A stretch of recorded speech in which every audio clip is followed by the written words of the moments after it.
Hello everyone, and welcome to your first laboratory screencast, which will cover the heart and vascular structures.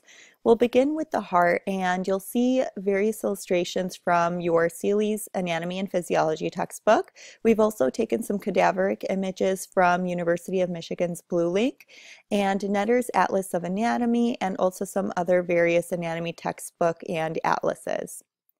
So we'll begin by talking about some of the layers of the heart. When you first open up the thorax, you will run into what's known as the pericardium. And this completely encloses the heart. It's not open the way we see it in this image, but it is a tough fibrous sac in which the heart is going to lay in. And so if we cut open this pericardium, that's when we're going to see the heart itself. And the heart is made up of myocardium. This is the heart muscle itself, so we know that it is going to be some cardiac muscle. And our last layer will be endocardium, which we don't see in this image here.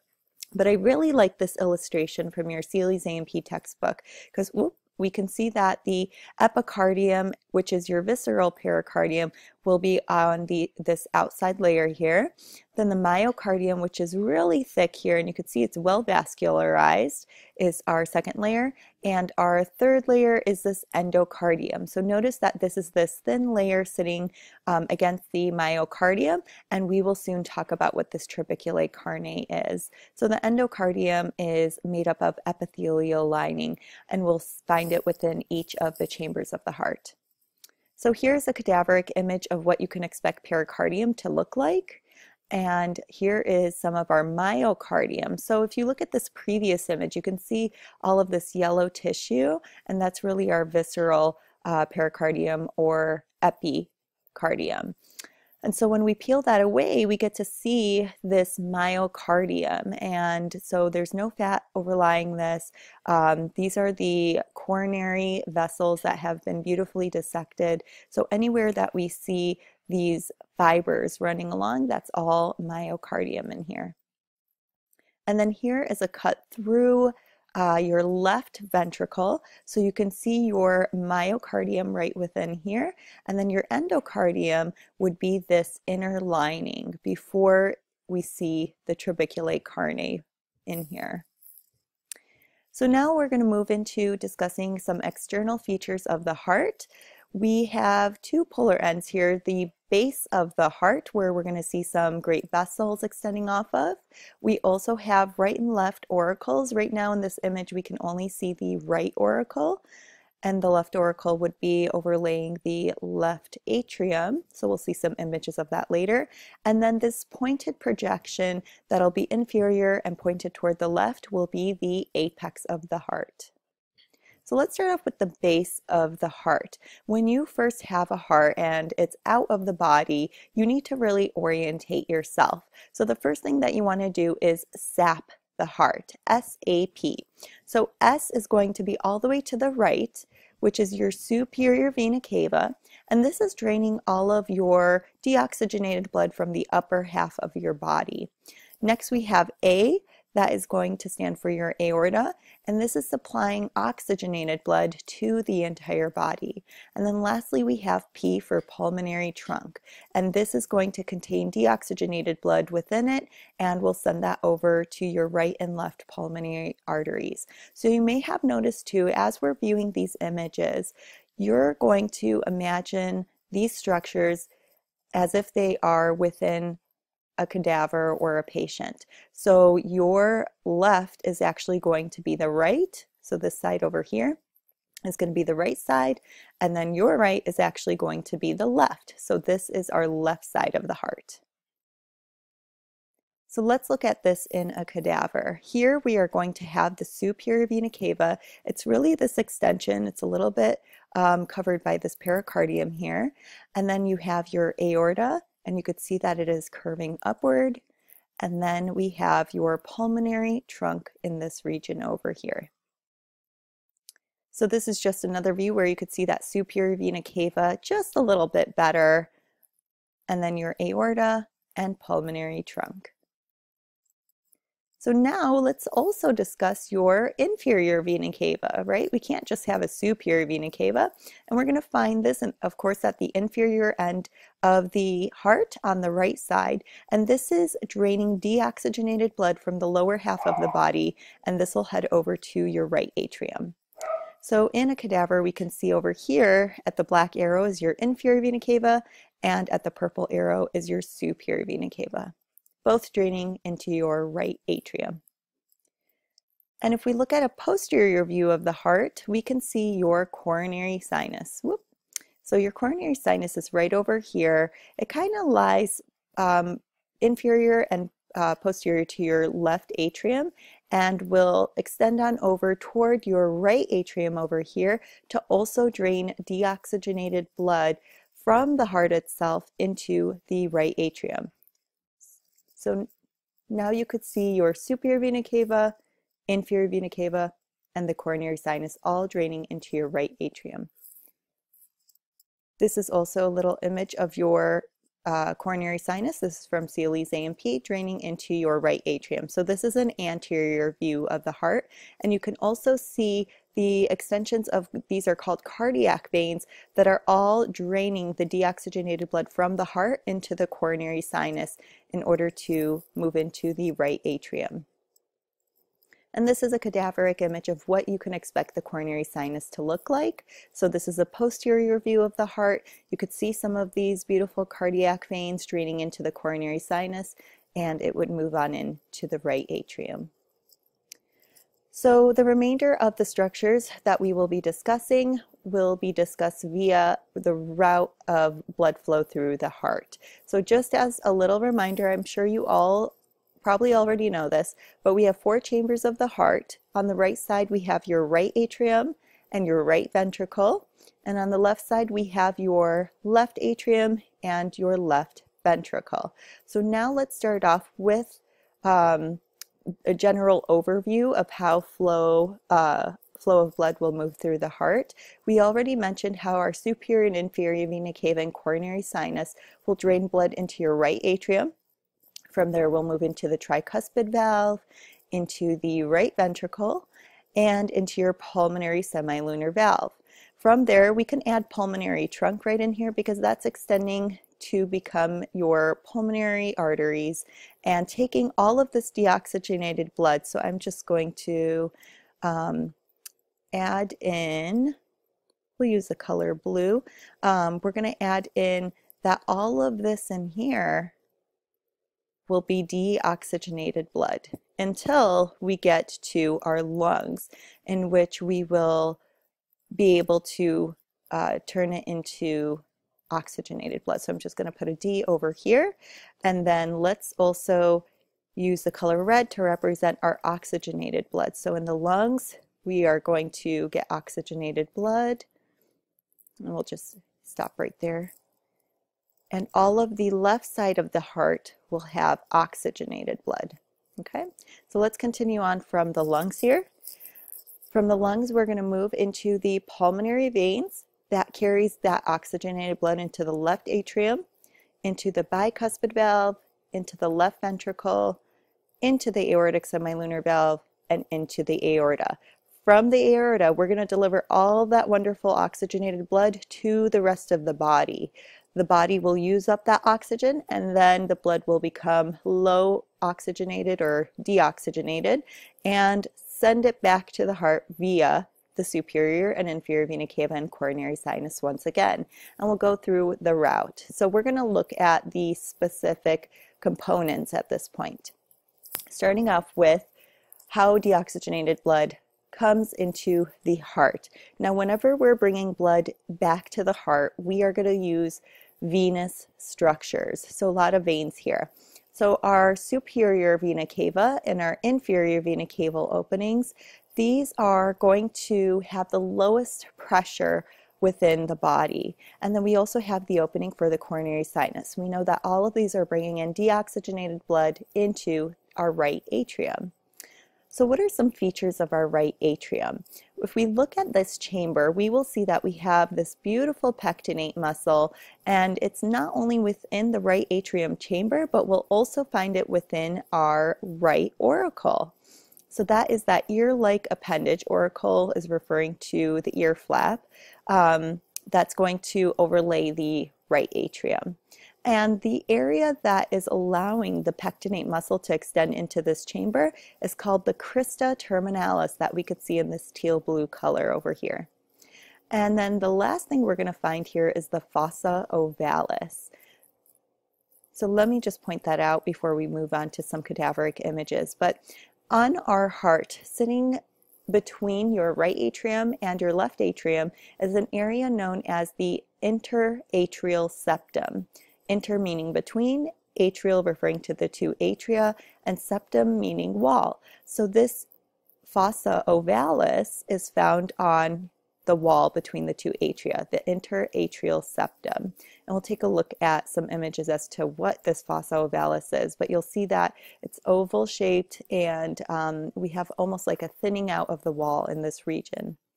So here's a cadaveric image of what you can expect pectinate muscle to look like. You have these muscle ridges that extend on up, and they all kind of align parallel to one another, and you'll see them extending from the crista terminalis, which is more of this bundular portion over here. And here's another view into the right atrium. You could see the pectinate muscle extending over here, and on this edge where we have the bundle, that's your crista terminalis. So this is just showing us some of the openings of your of the veins. So here's our superior vena cava bringing blood in, inferior vena cava, and your opening for your coronary sinus. Now we see this depression here on the interatrial septum as the fossa ovalis. So let's talk more about that fossa ovalis. So the fossa ovalis is what we see postnatally. When we were a fetus within our mother, we actually had a hole in our heart, and this was called the foramen ovale. So blood would be able to shift from the right atrium into the left atrium. And so as we're born, this has a little flap that will close up this wall and become a depression known as the fossa ovalis. So here we could see it properly closed. Now sometimes this is not properly closed and we get an atrial septal defect, and we could call that a patent fossa ovalis, and I believe there is one on a cadaver, so hopefully we will see that this quarter.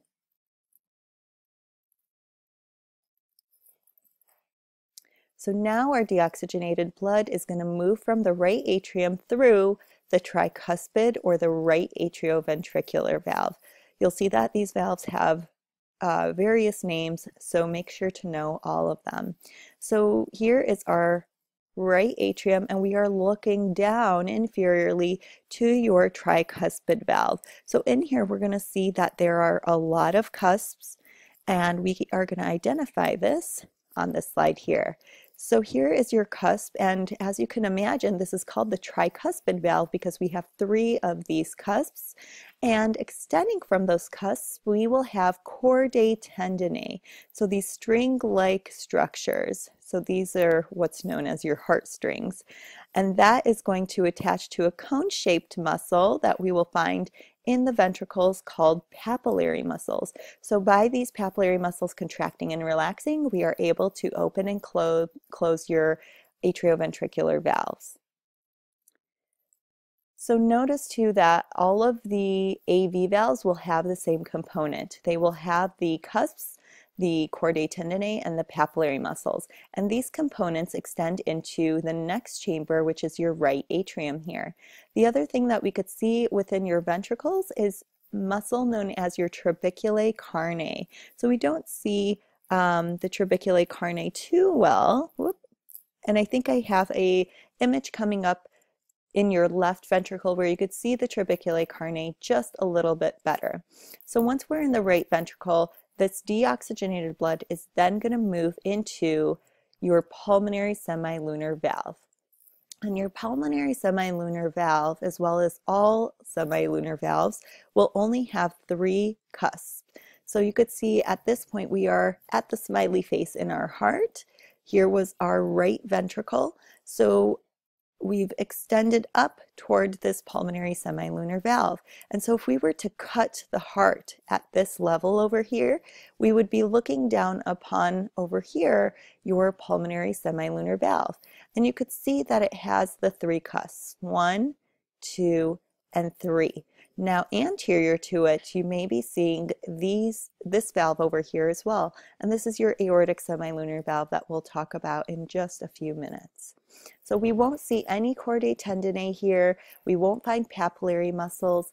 Instead, we are going to see that they have the cusp, of course, and then the flap known as the lineule, okay, or lineulae. And then at the very center of that lineula or pocket-like structure, we have a nodule. So we like to compare this to an actual pocket. So that portion outside the pocket is going to be your lineule. And then imagine that there is a little fibrous nodule right in the center of it. Now, when these 3 cusps come together, those nodules help to close up that center compartment so that blood will pool into the pockets but not go through that center area. So it really does a great job of closing that valve. So now the deoxygenated blood is going to move past this pulmonary semilunar valve and into your pulmonary trunk. Remember, that's the P within our sapping of the heart, and it's really like an extension cord. It just helps that blood shift upward and next into your pulmonary arteries. So we have one right pulmonary artery and one left pulmonary artery. And so if we're looking at our image, we were here at the pulmonary semilunar valve, went into the pulmonary trunk, and now we're extending out through the left pulmonary artery and the right pulmonary artery. So here is an image, a cadaveric image of what this looks like. Here's our pulmonary trunk, and this would be our left pulmonary artery, and then the right pulmonary artery you can't see too well over here. It would be extending posteriorly this way. So now our blood is going to move from those pulmonary arteries into our lungs. So this is a picture of your lungs, and at the area which we call the root of the lung is going to contain our vessels. We'll find our pulmonary artery extending over to the lungs, but also once that blood becomes oxygenated, we are going to move back to the heart through 2 pulmonary veins on each side. So here are our right and left pulmonary veins. You can see in our illustration here, we have the pulmonary veins. These are your left pulmonary veins draining into your left atrium. And here we see the openings to your right pulmonary veins, and you can see the extensions coming off of what would be the root of the lung on this side. So here's a cadaveric image of these structures. This is more of the anterior surface of the heart. Here is the posterior portion of the heart. And so these would be your right pulmonary veins draining into your left atrium. And of course on the other side, so extending to through your screen would be your left pulmonary veins posteriorly, or I should say posteriorly and to the left.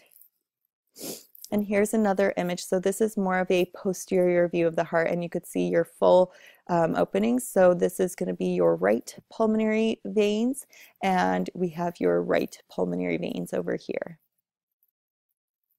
So now our oxygenated blood is going to move into your left atrium, as we said before. So when we're looking at the left atrium, you may have realized that we don't really have pectinate muscle in here.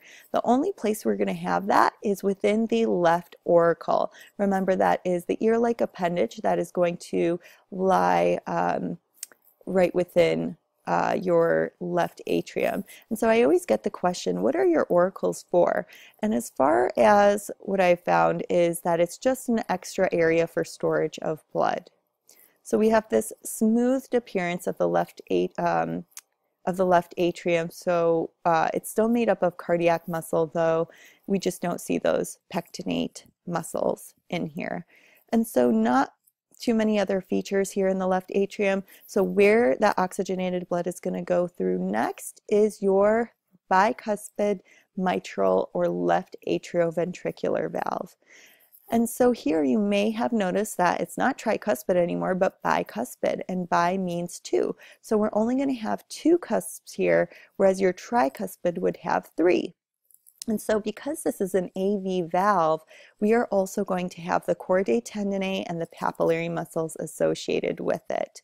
I quickly want to mention too that this valve is also called your mitral valve because it was named after a mitre hat, which is the hat that the Pope wears, and you may have noticed that there are two flaps on that hat. So they thought, let's call this the mitral valve because it has two cusps like the mitral hat.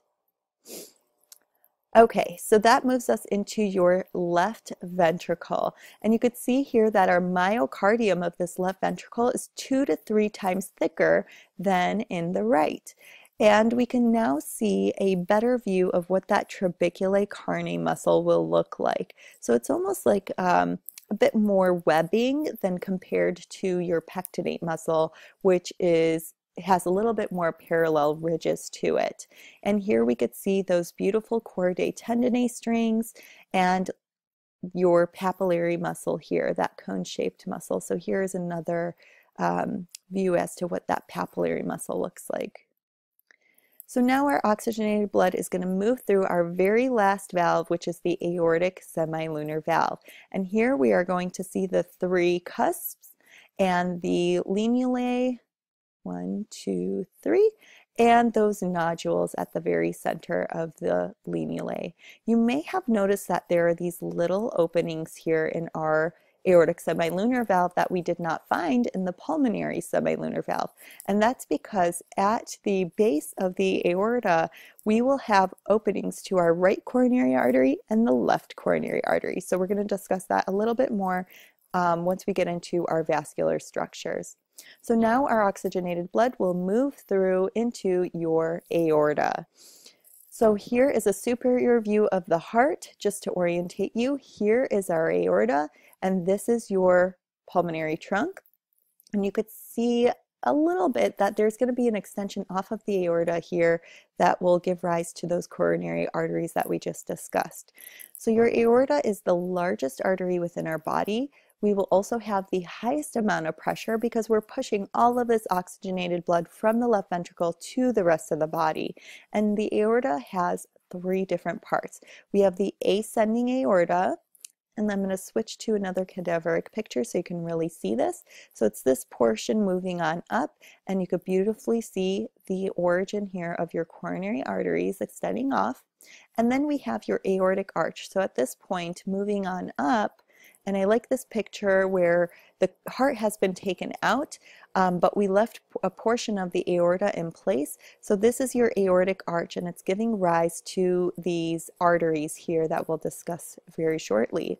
And then it'll extend posteriorly and become your descending aorta. And the descending aorta can be divided into a thoracic aorta and an abdominal aorta.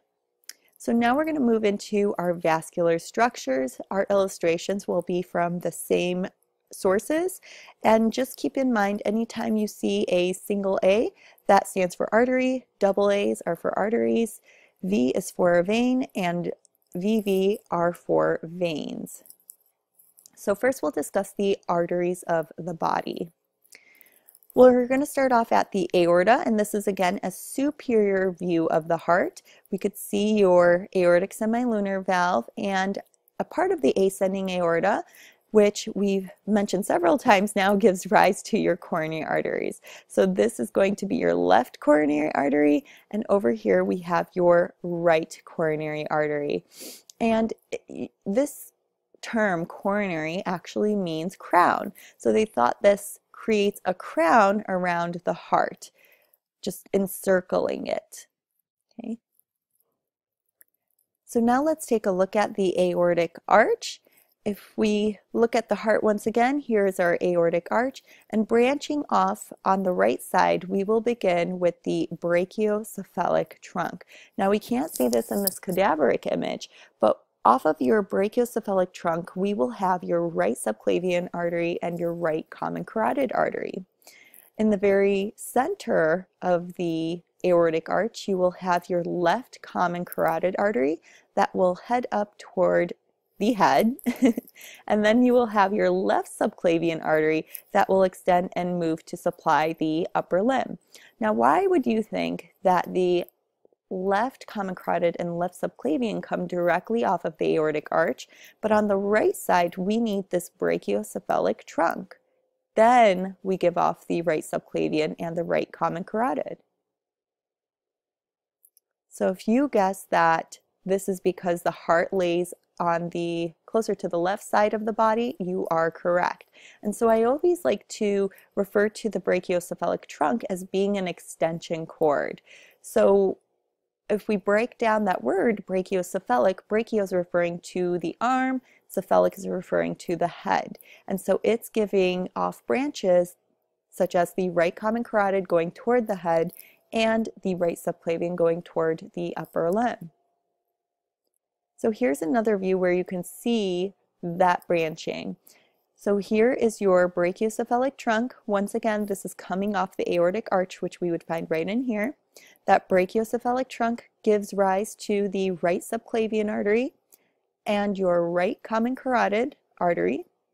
Then in the center of your aortic arch, we have your left common carotid artery.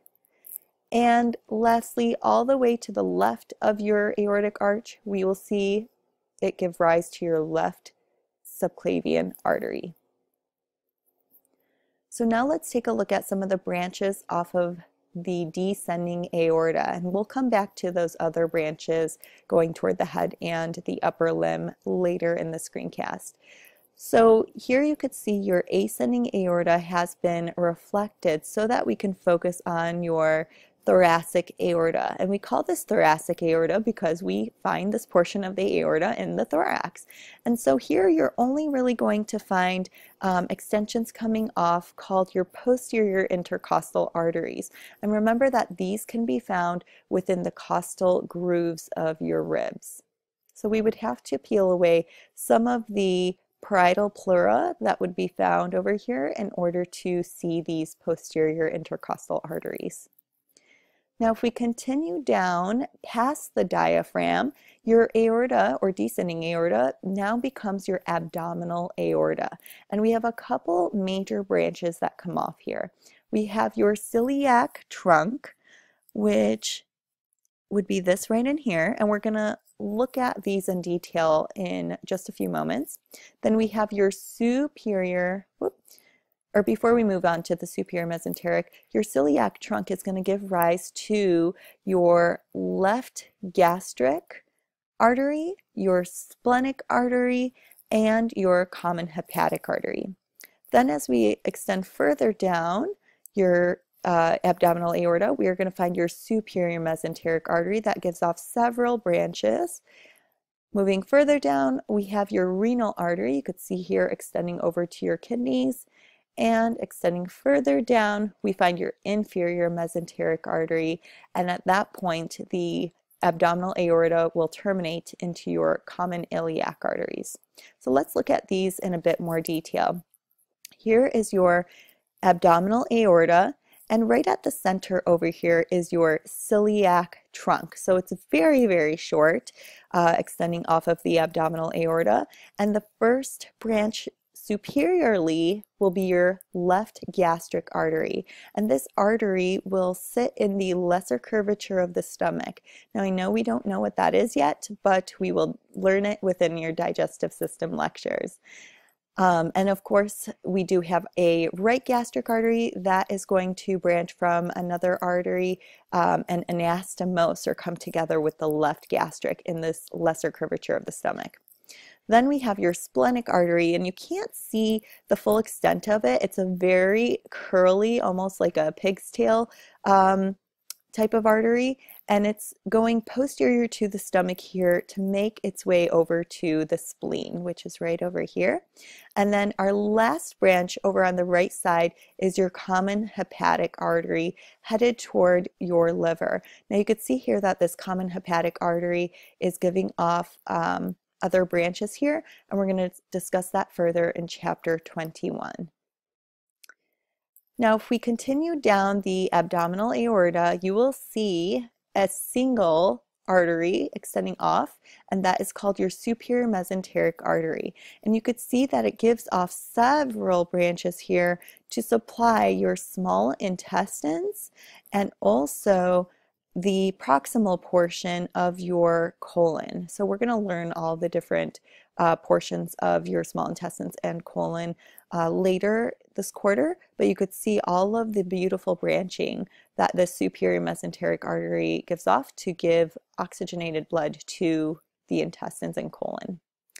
Here is another view where you can see the branching. Here's your superior mesenteric artery and branching over to those structures. And just another view of this. Now, when we are in the lab, you might not see this fully dissected. Instead, I'm going to go back to this picture here. There might be some mesentery in place over here, which is your visceral peritoneum. And so we have to dissect through this mesentery in order to find these branches off of the superior mesenteric artery to get this beautiful branching that we see here. So now we move past the superior mesenteric artery, and extending off of the aorta, which you can't see too well in this image, would be your renal artery. So here is your abdominal aorta. There's the superior mesenteric artery, and like we said, we're also going to see branching from the abdominal aorta, your renal artery, over to your kidney. So now if we need to drain the kidney, and I'm going to quickly talk about this vein here just because we have this wonderful cadaveric image here. We're going to drain that through your renal vein. So that brings that deoxygenated blood over to your inferior vena cava here. Now you may have noticed in this image that the superior mesenteric artery is almost pinching this renal vein. And so we do have a syndrome known as the nutcracker syndrome, in which this vein does get pinched, and so blood is going to have a difficult time being drained from the kidney into the inferior vena cava. So that brings us to your inferior mesenteric artery. So here's your abdominal aorta. Up here we could see the extension of your superior mesenteric artery going to supply the small intestines and proximal portion of your colon up over here. And then if we follow that abdominal aorta inferiorly, we run into the inferior mesenteric artery. And this supplies the distal portion of your large colon or large intestines, aka your colon, and you could see extensions going down to supply the rectum as well. So at this point, we are going to continue down. Here's your superior mesenteric artery. Here is your inferior mesenteric artery. And at the level of LV4, lumbar vertebrae 4, the abdominal aorta is going to end by bifurcating into your left and right common iliac arteries. So this would be your right common iliac artery, and this would be your left common iliac artery. And so this artery is only about 5 centimeters long. At that point, it's going to bifurcate into internal iliac arteries and external iliac arteries. And of course, these are called the right internal and external iliac arteries over here, and these would be your left external and internal iliac arteries. So I wanted to put this sagittal cut through the body to show you how beautifully the internal iliac arteries branch. So if we look at this image, over here is your common iliac artery, and here's your internal iliac artery. And you could see all of the branching coming off of here is going to go and supply gluteal structures as well as pelvic structures like the urinary bladder and reproductive organs. Whereas your external iliac artery, that's going to continue down to supply the lower limb. And so let's take a look at our arteries of the lower limb. So over here, we just discussed your external iliac artery, and I'll discuss this all on the right side of the body, but know that everything will be symmetrical on the left side. So we have this ligament here. This is known as your inguinal ligament, and it's going to span from your as-is anterior superior iliac spine over to your pubic tubercle. So once it courses deep to this ligament, that external iliac artery will become your femoral artery. Your femoral artery will also give a branch, and I don't know why this isn't perfectly color-coded, but this is going to be known as your profunda femoral artery or deep femoral artery. From there, your femoral artery will extend into the posterior portion of your knee, known as the popliteal fossa, and becomes your popliteal artery. And the popliteal artery will then bifurcate into your anterior and posterior tibial arteries. So there's your anterior tibial artery, and if we follow this distally, it becomes your dorsalis pedis artery after passing your lateral and medial malleoli. Your posterior tibial artery will continue down and give off a branch known as your peroneal artery or fibular artery. So here's a view of the leg. I apologize, these pictures are a little bit blurry. But if you look at the right side of your screen, you will see a posterior view of the leg.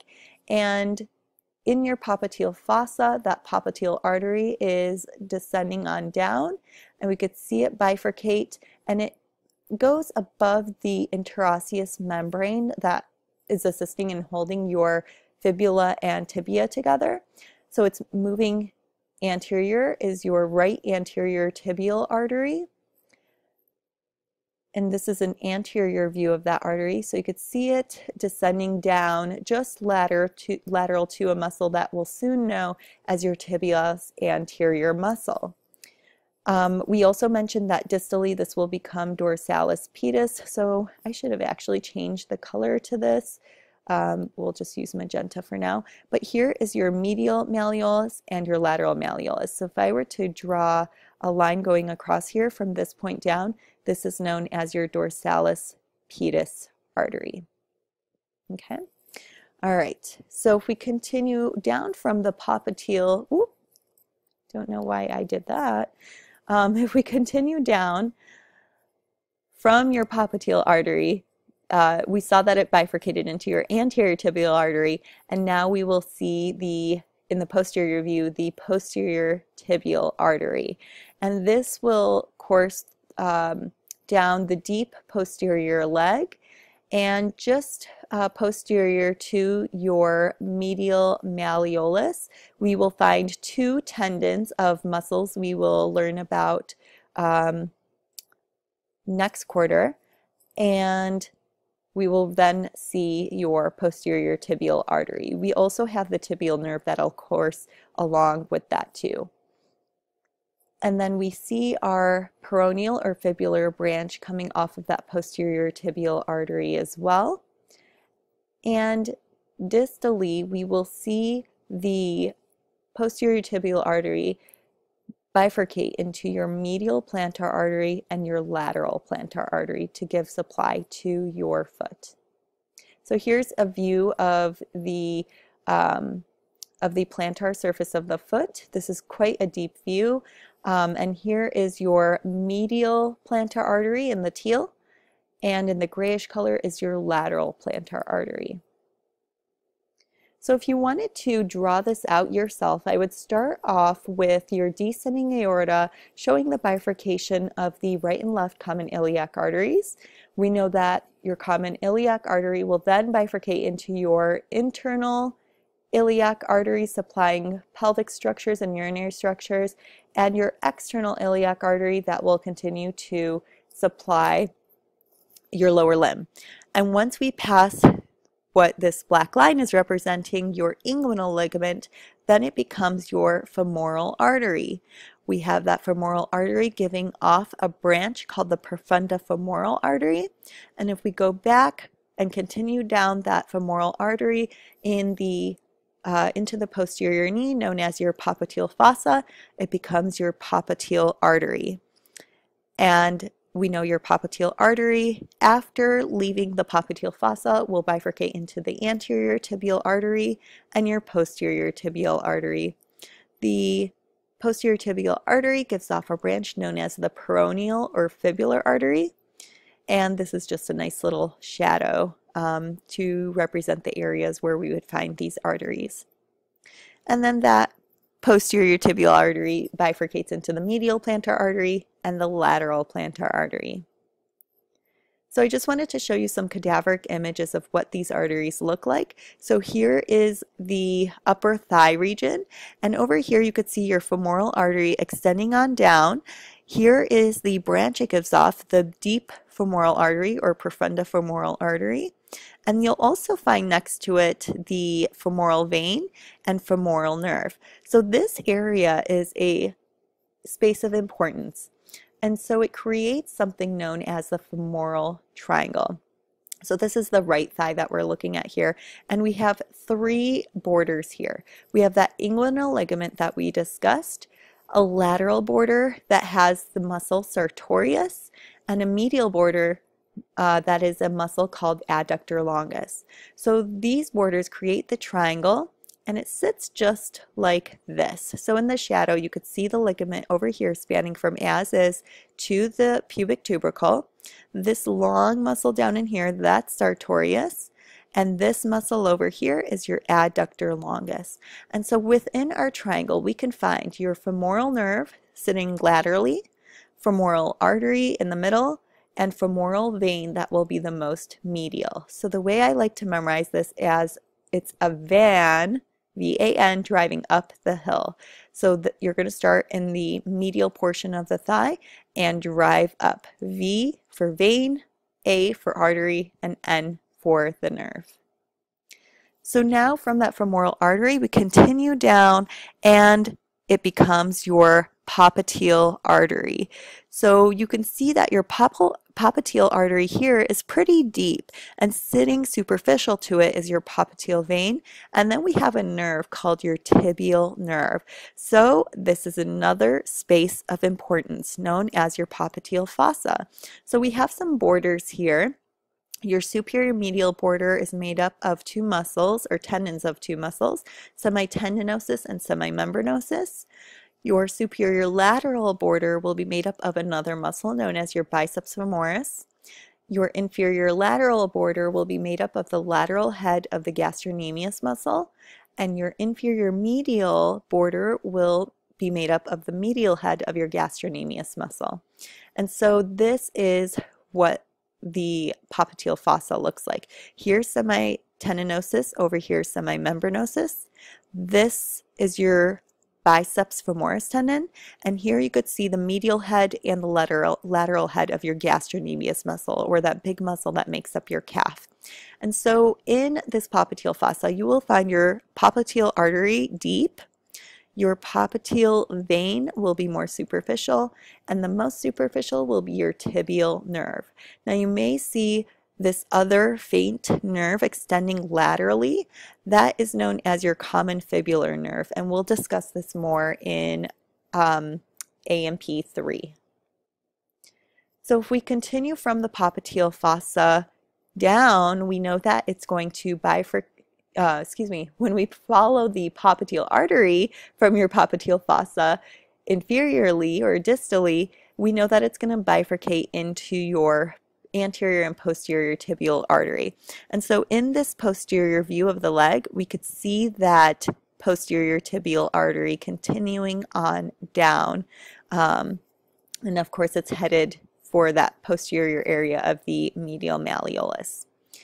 With it, will continue the posterior tibial vein. And so if we look at an anterior view now, we know that we were going to bifurcate into that anterior tibial artery from the popliteal artery, and it continues down toward the foot. and will lie lateral to the tibialis anterior muscle that has been dissected away in this image here. But over here you could see the interosseous membrane and how it's lying anterior to that. Continuing on down, once we pass the medial and lateral malleoli, it becomes the dorsalis pedis artery. Oh, we forgot to talk about the vasculature that goes toward the head and the arms. So let's go back to that aortic arch, and we are first going to discuss the common carotid arteries.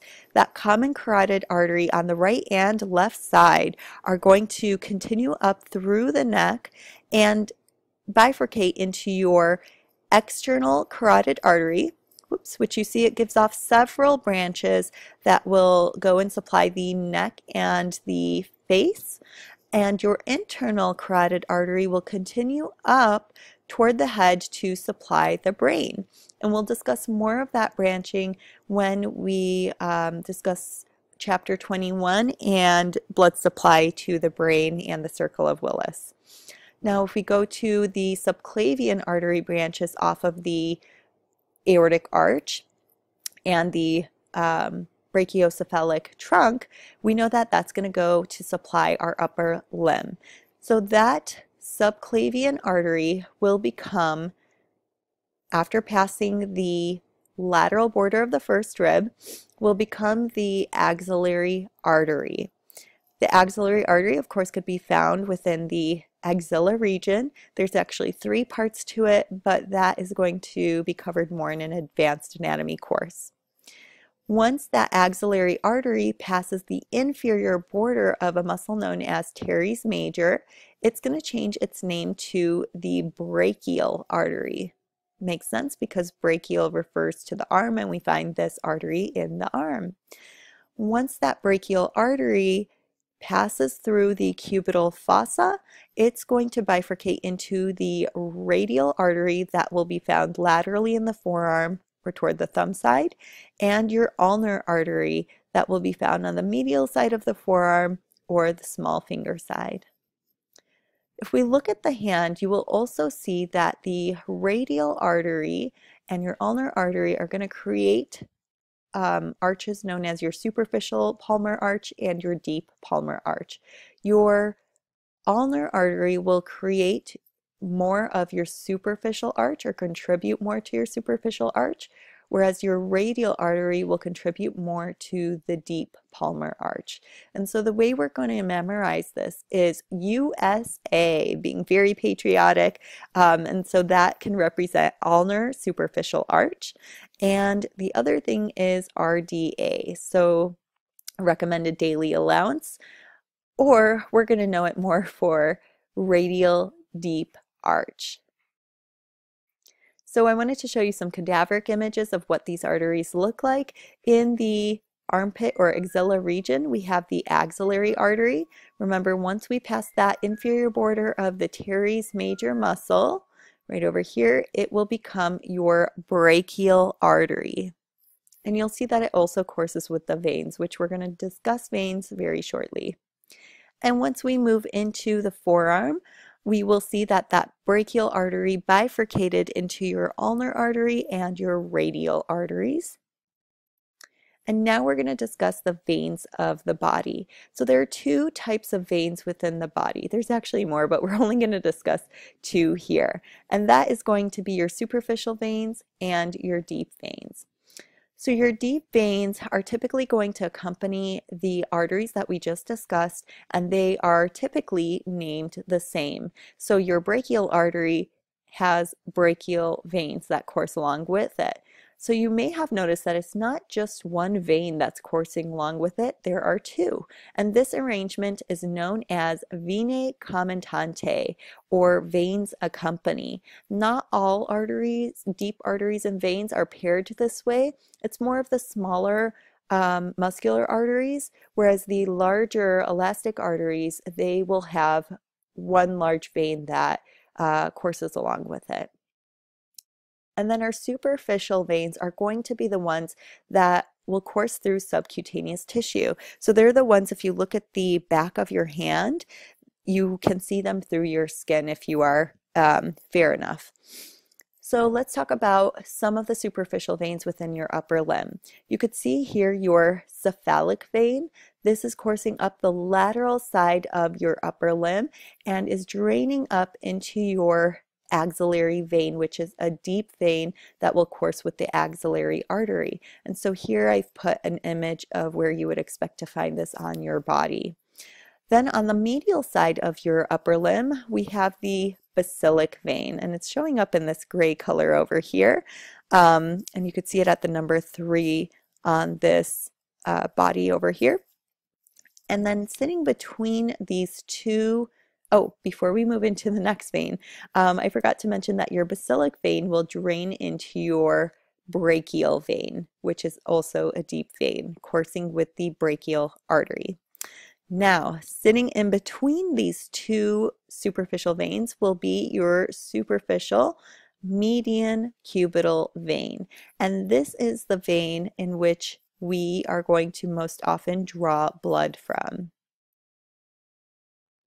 So now let's take a look at what these veins look like on a cadaveric image.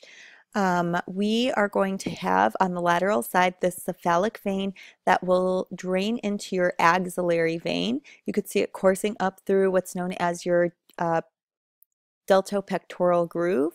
Delto referring to the deltoid muscle, pectoral referring to the pectoralis major muscle here. And then on the medial side, we can see your basilic vein that would course up the medial side of the upper limb and drain into your brachial vein. And between your cephalic vein and basilic vein and the area of your cubital fossa would be your median cubital vein. Careful not to call this your medial cubital vein. That is going to be points off. So now let's look at some of the superficial veins of the lower limb. We have the longest superficial vein within your body, known as the greater saphenous vein.